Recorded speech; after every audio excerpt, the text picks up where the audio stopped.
So let's talk about this first one, that God is somehow deeply connected to the dry land rock. Yeah, in the midst of the waters. So I guess what I understand about this is that God provided land for humans, and it came out of the waters. Correct. Yeah, that's correct. Okay, let's just start there. Okay. Start there. So yeah, on page 1, you have the land was wild and waste. It's Genesis chapter 1, verse 2. The land was wild and waste, and dark was over the surface of the deep waters. Now right there, even we've talked about this before, you have two images laid on top of each other that seem like they contradict. One's a wilderness wasteland, the other one's an ocean. Yeah. An undulating, stormy ocean. Right. Or is it both? Is it that there's land that's wild and waste and there's an ocean that's... If you're actually trying to understand what this is referring to physically, but that's totally not the point here. The point is there's no order yet. Yeah. The world is in its uncreated, unordered state. Okay. So creation is going to be about the bringing about of order for humans, particularly. So we've talked about this before, the first creative act of God is to separate the waters above from the waters below. Yeah.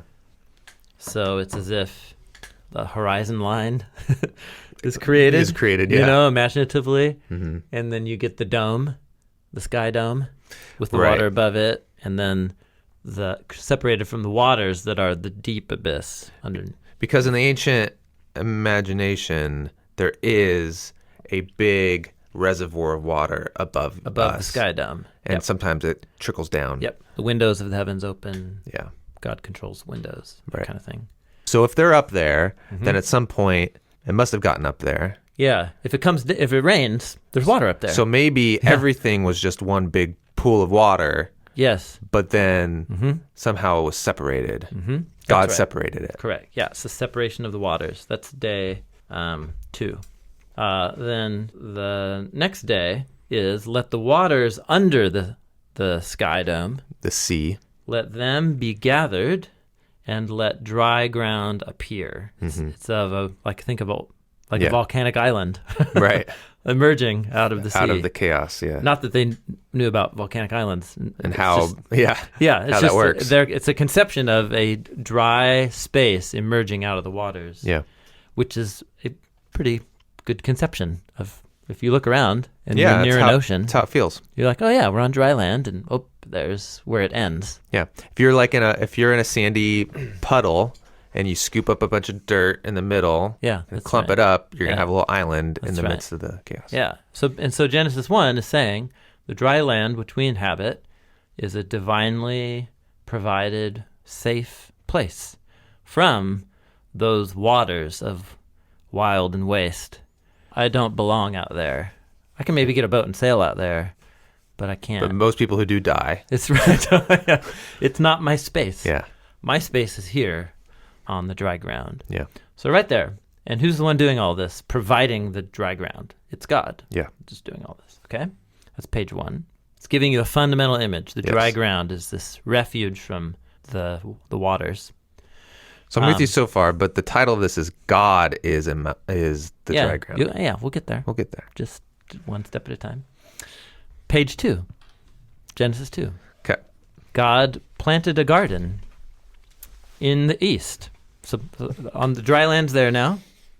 And then in the east of the dry land, God planted a garden in Eden. And Eden's the Hebrew word that means delight. Mm-hmm. And there he put the human. He had formed all these trees in the garden, so beautiful. The tree of life's there, the tree of knowing what is good and what is not good. These two mystical trees. And, it's very important, a river was there watering the garden, flowing out of Eden. Yeah. And then it turns into 4 rivers. After it leaves Eden, it's one river in Eden. After it leaves Eden, it separates into 4 rivers. Yeah. We're going to pick this up. We're going to pick up the river in the next metaphor. Yeah, and the tree. Yeah. And the tree and so on. Right now we're just talking about the dry land. Yep. So the idea is this big mound of dirt has emerged out of the waters as a safe refuge. Now on the dry land. In the east. In the east, there's a certain realm called delight, Eden, and beauty, and a river. So there's some source, headwaters there, and it's these waters provided that bring life and beauty to the garden. That's the image here. Right. And it's divinely provided. God planted the garden. He's providing for the beauty and the... Yeah. So now you get God provides the dry land. He provides the garden on this mound here, Eden. As you read on through the Bible, as the storyline of the Bible progresses, Israel's temple in Jerusalem is a symbolic recreation of Eden, which makes you realize and go back that the Garden of Eden is being described as the temple. So, for example, this is here we get into poetry. In Exodus chapter 15, this is the Song of the Sea that the Israelites sing after being delivered through the waters. Okay. And after recounting what just happened, they look forward. Moses, right, looks forward to where God's leading them. And he says, "In your unfailing love, you lead the people you have redeemed. In strength, you guide them to your holy dwelling. You bring them in and plant them in the mountain of your inheritance. The place, O Lord, you've made for your dwelling, the sanctuary your hands have established." So here the conception is the Israelites just came out of the dangerous waters, right? Which we'll talk about. But they're being led through the waters to this cosmic mountain where God dwells on top. And what's on top? Well, it's the mountain of your inheritance, your dwelling, your sanctuary, and you bring them in and you plant them there. It's a garden, planting, as if they're seed that you plant there on the sacred mountaintop. That's all. This is all Genesis 1 and 2 imagery. So the conception of Eden and the dry land is that it's this cosmic mound that emerged out of the waters, and Eden's like the divine temple where heaven and earth are together. So this is a good example where this is a poet riffing off of Genesis 1 and 2 style imagery of Eden as the cosmic mountain garden where God and his people will live together in peace and harmony and so on. I mean, just Exodus 15, you're reading and then we're talking about planting people. It's the actual word plant. You plant people on the mountain of your inheritance, where your dwelling is. All these images, right? Only makes sense in light of some more basic conceptual metaphor. Well, doesn't it make sense just in terms of that the Jerusalem is on a hill? Correct. Yeah, that's right. So in a very literal sense, you can be like, oh, the mountain of your inheritance. Yeah, Jerusalem. Yes. Dwelling in your sanctuary. Yeah, the temple. That's right. And you will plant people there. Yeah. So people become these garden plants. You're right. The metaphor is plant. Why is God planting people? Yeah. What is that talking about? It's making it permanent and part of the ecosystem there. People are plants. People are plants. She blossomed. Yeah, totally. And think back to Genesis 2. God planted a garden, and there he put the human he formed. It's almost like he planted him there. Totally. He's planting the trees, and he's placing the humans. Yeah. And here, he's planting the humans in planting the Israelites after they come out of the waters. So what I see here so far is the metaphor is that dry land or elevated land, more specific, is a place where God can create refuge and delight. Yes. The basic ideal of humans living at peace and in safety at one with the presence of God is of a cosmic mountain, temple, garden. Why do you keep saying cosmic? Oh, cosmic, because we're talking about their concept of the cosmos? Correct, of the cosmos, how the world is ordered. Yeah. So for them, order, language about safety and divine presence and order. If you were to think of all the land on earth connected in one island, and there was one mountain on top of that island, that's your cosmic perspective. Yeah, that's right. And that's your cosmic mountain. Correct. And if there was a headwaters that came from the mountain, that is the river that then turns into 4 rivers that waters the whole island. Right. Yeah. All 4 corners of the island. Yeah. And obviously, you walk around and you're like, oh, it's not one big island. There's right. Yeah, totally. separated by different types of seas and peninsulas and different things. But that's the kind of yes mythic image, or the big symbolic, it's metaphorical. The metaphor. Yeah, that's image, right. yeah. It's a metaphor, conceiving of the world as an island. Yeah, it is. Totally. We all live on an island. Yeah. And in a way, have you seen the Fuller projection? This guy named Buckminster, he made this, what's called the Fuller projection of map. Huh. It's a way to show the our land normal masses. like world maps are distorted.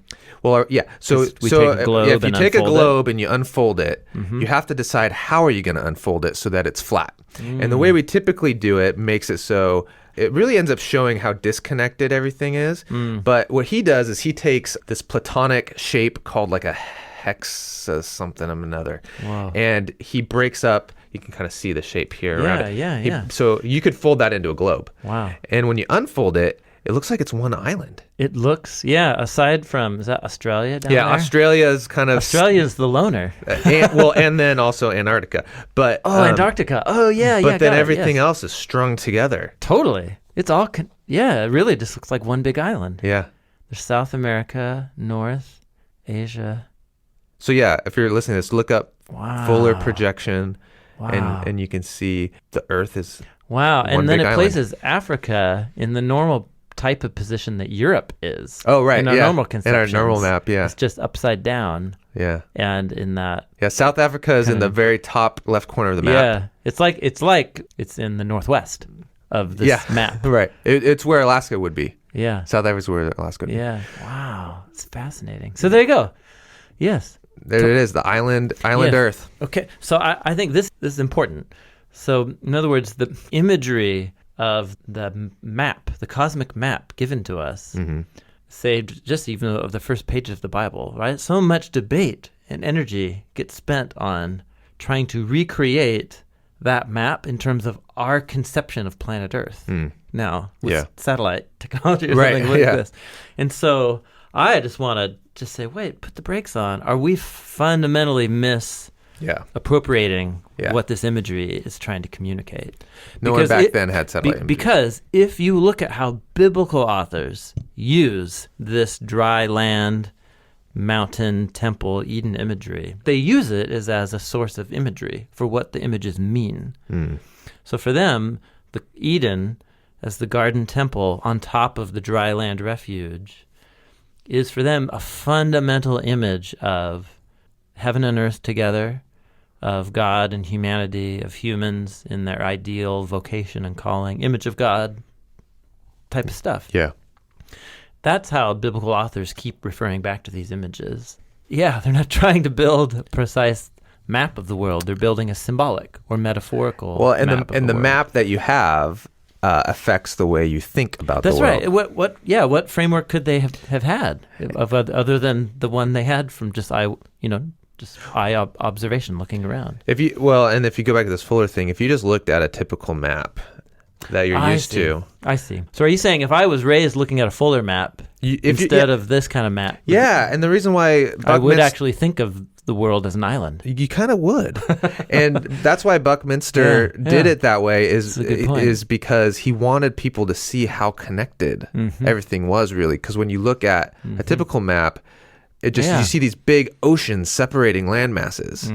And so we all feel very disconnected. Yeah. And you look at his and all of a sudden you realize like, we're all strung together as one landmass almost. Yeah. And so it helps you start to think more globally, actually, and less separated. Yeah. That's powerful. It changes the way you think. Yes, it does. And so I guess what I hear you saying is biblical authors are saying, obviously they didn't have satellites. They didn't have cartographers. Is that the right word? I think so. Who went around making maps of the known world. But they had a sense of their territory, obviously. Totally. Oh, totally. And what they knew was that you go out in the ocean, you die. Most likely. Yeah. You stay on dry ground, you survive. The higher up you are, the safer you are, generally.